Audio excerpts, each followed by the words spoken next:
Você já usou muitas vezes os números, mas será que já parou para pensar sobre o modo como surgiram os números? Como foram as primeiras formas de contagem? Como os números foram criados? Ou será que eles sempre existiram? Para descobrir sobre as origens dos números, precisamos estudar um pouco da história humana e entender os motivos religiosos desses criadores. Na verdade, desconhecemos qualquer outro motivo que tenha gerado os números.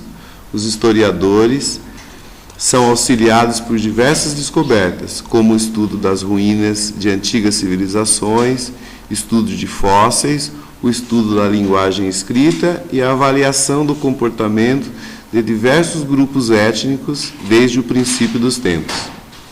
Olhando ao redor, observamos a grande presença dos números. Quanto mais voltamos na história, veremos que menor é a presença dos números. O início do processo de contagem.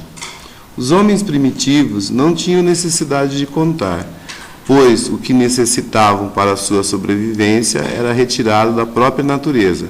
A necessidade de contar começou com o desenvolvimento das atividades humanas, quando o homem foi deixando de ser pescador e coletor de alimentos para fixar-se no solo. O homem começou a plantar, produzir alimentos, construir casas, proteções, fortificações e domesticar animais, usando os mesmos para obter a lã e o leite, tornando-se criador de animais domésticos, o que trouxe profundas modificações na vida humana. As primeiras formas de agricultura de que se tem notícia foram criadas há cerca de 10.000 anos na região que hoje é denominada Oriente Médio. A agricultura passou então a exigir o conhecimento do tempo, das estações do ano e das fases da lua, e assim começaram a surgir as primeiras formas de calendário.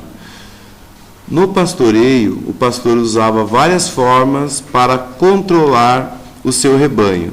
Pela manhã, ele soltava os seus carneiros e analisava ao final da tarde se algum tinha sido roubado, fugido, se perdido do rebanho ou se havia sido acrescentado um novo carneiro ao rebanho.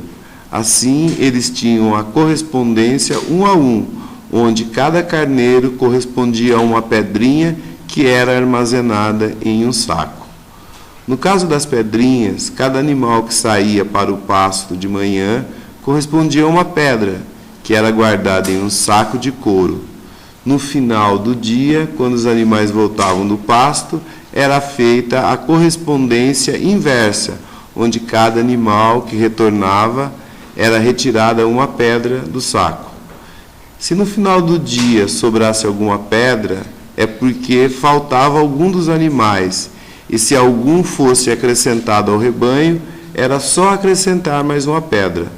A palavra que hoje usamos, cálculo, é derivada da palavra latina calculus, que significa pedrinha.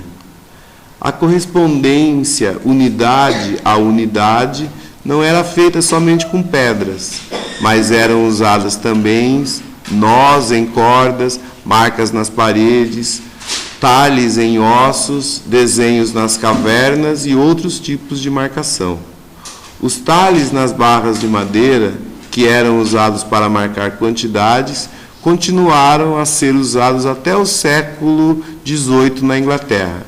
A palavra talhe significa corte. Hoje em dia, usamos ainda a correspondência unidade a unidade. Curiosidade. Um dos sistemas de numeração mais antigos que se tem notícia é o egípcio. É um sistema de numeração de base 10 e era composto pelos seguintes símbolos numéricos. Outro sistema de numeração muito importante foi o da Babilônia, criado há aproximadamente 4.000 anos. Uma das primeiras formas de contagem foram utilizadas com as partes do corpo humano, sendo que em algumas aldeias os indivíduos chegavam a contar até o número 33. O ábaco. O ábaco, em sua forma geral, é uma moldura retangular com fileiras de arames. cada fileira apresentando uma classe decimal diferente, nas quais correm pequenas bolas. No princípio, o sistema de numeração não facilitava os cálculos. Logo, um dos instrumentos utilizados para facilitar os cálculos foi o ábaco, muito usado por diversas civilizações orientais e ocidentais. No Japão, o ábaco é chamado de soroban e na China de suampan, que significa bandeja de calcular. Pois bem, professor Wagner, aqui nós finalizamos a nossa aula com essa pequena introdução à história da matemática. Os nossos colegas que virão nos próximos grupos completarão o trabalho. Espero que todos tenham gostado e até a próxima aula.